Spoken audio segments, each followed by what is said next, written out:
Salve, eu sou o Fred, professor de literatura aqui do cursinho da Poli, e passei aqui hoje para dar umas dicas para vocês sobre os livros da lista de leitura obrigatória da FUVEST 2020.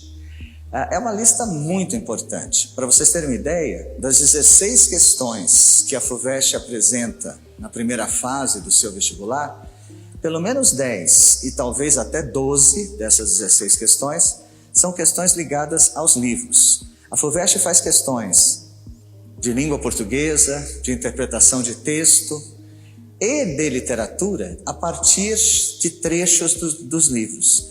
Eles sempre colocam ou um poema, um trecho de um conto, um trecho de um romance, tirados dos livros de leitura obrigatória, e faz perguntas, seja de língua portuguesa, de interpretação de texto, ou de literatura propriamente dita sobre os livros. Vamos dar uma olhadinha em umas 2 ou 3 questões que podem aparecer sobre cada um dos livros da lista da FUVEST. Os poemas escolhidos de Gregório de Matos podem cair na prova de 3 maneiras básicas. Primeiro, os poemas podem dar margem a questões sobre o estilo de época barroco, que é um estilo muito complexo e o primeiro estilo a vicejar na América. Depois, é possível apresentar também questões sobre as figuras de linguagem, antítese, paradoxo, oxímoro, quiasmo, hipérboles, várias figuras, metáforas, várias figuras que aparecem na obra do Gregório de Matos. E por fim, e mais importante, as obras podem aparecer em questões de interpretação de texto.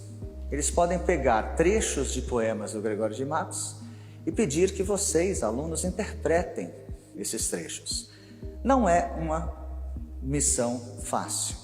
Vamos pegar um exemplo aqui, uma estrofe do Gregório de Matos, de um dos sonetos dele, que começa assim: corrente que do peito destilada, sois por 2 belos olhos despedida, e por carmim correndo dividida, deixais o ser, levais a cor mudada. Uma questão interessante seria dizer o que é que significa nesse poema o termo corrente. É uma metáfora. E o que está simbolizando? Não é? Corrente que do peito destilada. Como é que se destila alguma coisa? Você ferve e essa coisa sai em gotinhas no final. Ora, corrente que do peito destilada é a corrente fervendo no peito. Sois por 2 belos olhos despedida, e depois sai em gotas nos olhos. O que é isso? São as lágrimas, né? Então a corrente representa os sentimentos que são libertados ou liberados através das lágrimas. É o sentimento que ferve no peito e que sai em lágrimas.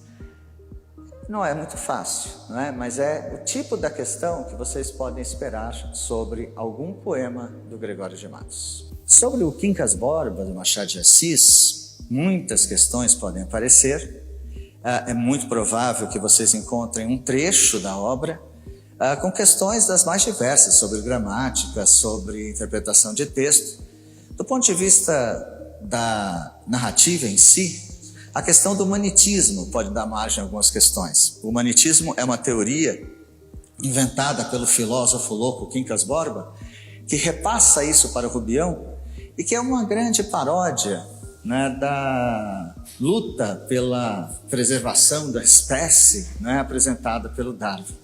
É uma grande paródia do positivismo e, na verdade, o romance inteiro é usado para representar isso, mostrando que os homens são apenas objetos dos outros homens, que os homens acabam sendo entregues aos outros homens e que, na luta pela sobrevivência, você pode passar por cima de qualquer outra pessoa. Rubião é um exemplo disso. Enriquecido, ele vai para o Rio de Janeiro e o Palha e a Sofia, um casal inescrupuloso, acaba conseguindo fazer com que ele se arruíne inteiramente, tirando todo o dinheiro do Rubião. Essa reificação, essa transformação dos homens em coisas, em objetos que são consumidos pelos outros homens, é um aspecto muito importante da obra também. No romance A Relíquia, do Eça de Queiroz, a questão da religiosidade pode realmente chamar a atenção dos examinadores. É um romance que critica as pessoas que são hipócritas, né? Que se dizem religiosas e que, na verdade, querem ganhos de capital. Uma das grandes vertentes desse romance é a ironia, né? É um romance bastante engraçado até na apresentação da sua personagem principal. E, portanto, né, muitos trechos podem ser retirados e os alunos tendo que identificar, vocês teriam que identificar qual é a ironia que aparece no texto e qual é a crítica à religiosidade que o texto transmite. No caso de Minha Vida de Menina, que apresenta as memórias da Helena Morley, é muito interessante observar a questão da escravidão.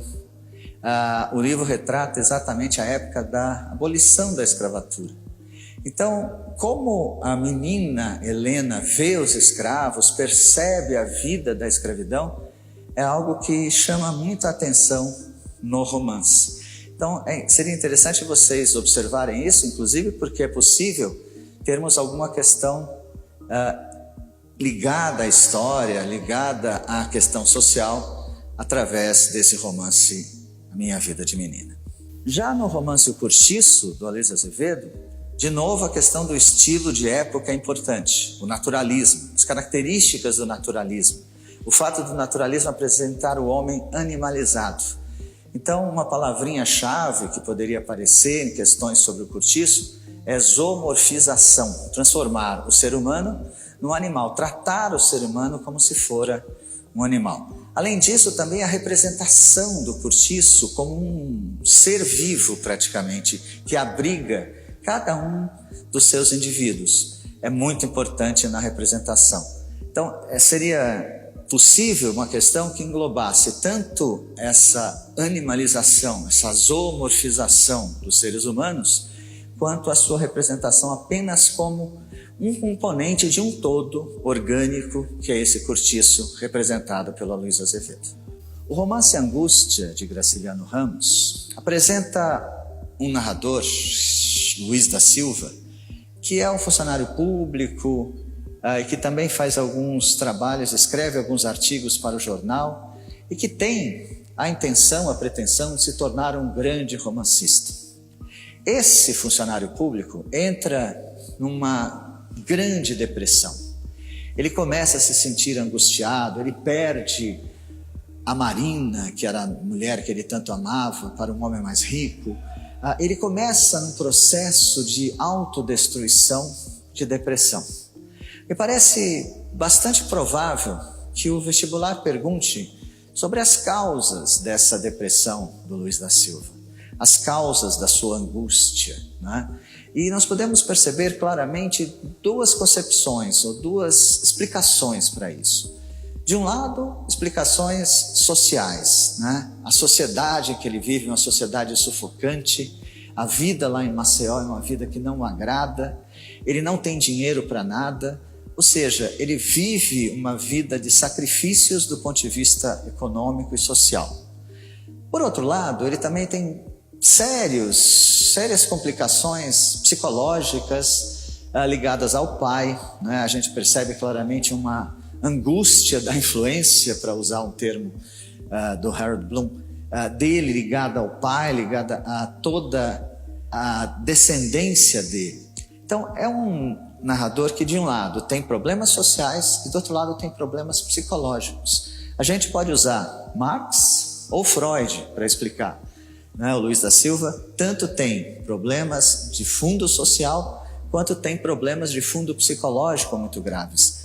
Juntos, esses problemas todos geram, né, todo o seu desconforto e principalmente, né, o seu surto, né, que é isso que ele passa no final da história, um surto psicótico muito claro e que acaba gerando boa parte do desfecho da história, que eu não vou contar aqui, vocês vão ler e vão acertar no vestibular. Já os poemas do livro Claro Enigma, de Carlos Drummond de Andrade, devem aparecer como motivo para questões de interpretação de texto. São poemas difíceis, poemas que requerem uma atenção e uma leitura densa. Portanto, todos os anos têm aparecido dessa maneira. Caso haja alguma questão ligada ao livro como um todo, nós poderíamos lembrar que se você pegar o termo claro enigma e reembaralhar as palavras, você vai encontrar lá o termo mina geral. Ou seja, é um livro que é um claro enigma e que acaba em Minas Gerais. Os últimos poemas do livro são poemas que mostram o poeta voltando à sua terra natal. Um poeta cansado da existência nesse mundo triste, nesse mundo do pós-guerra, em que as pessoas não sabem para onde ir. O mundo da Guerra Fria, o mundo da tensão. Não se esqueçam que o livro foi publicado em 1951 e foi escrito do final da guerra até 1951. Um período em que as pessoas estavam bastante perdidas, sem saber para onde ir. O poeta se revela assim nos poemas e no final se encontra na estrada de Minas Gerais, como ele diz no poema A Máquina do Mundo. Já os contos de Sagarana têm sido utilizados nos últimos 3 anos pela FUVEST para questões voltadas para a leitura do livro. Ou seja, você precisa ter lido os contos para acertar as questões. Muitas dessas questões fazem ligações entre os contos, comparam contos. Os 9 contos têm relações, não é? E é preciso pensar nessas relações. Como é que eles são parecidos? Como é que eles são diferentes? Que tipo de personagem aparece em cada um dos contos? Uma das coisas que a FUVEST fez recentemente foi perguntar sobre uma epígrafe. Cada um dos contos tem uma epígrafe, não é? Seria interessante que vocês lessem essas epígrafes, pensassem um pouquinho sobre elas e principalmente, não é, procurassem ler os contos para responder essas questões que são questões comparativas entre os contos do Sagarana. O livro Mayombe, do Pepe Tela, é um livro que apresenta as próprias experiências do autor como combatente no movimento popular de libertação da Angola, né, MPLA, que lutou no começo da década de 70 para transformar Angola no país socialista. O Pepe Tela tem um esquema narrativo muito interessante. Ele apresenta um narrador que é onisciente, que conta as histórias de todas as personagens, mas ele dá voz no romance aos guerrilheiros sucessivamente. Isso vai mostrando como a luta, né, pela libertação e a luta pelo socialismo é uma luta que difere muito de cada personagem para personagem.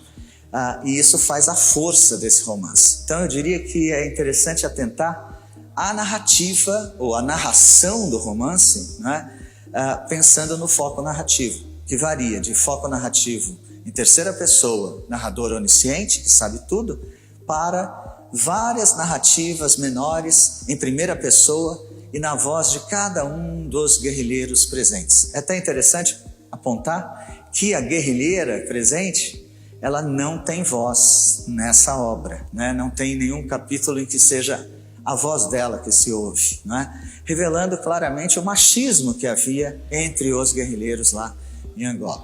Então essa questão da narração me parece algo importante para vocês pensarem esse ano sobre o romance do Pepe Tela. Bom, então resumindo, todos os livros podem dar margem a questões sobre interpretação de texto, alguns podem dar margem a questão sobre seus estilos de época e outros mais sobre a sua estrutura, sobre a sua formação.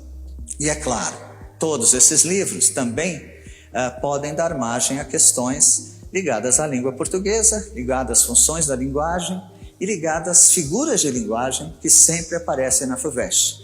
Então, essas formas de questão vocês vão encontrar na prova certamente. Boa prova, divirtam-se e eu tenho certeza que vocês podem acertar todas as questões.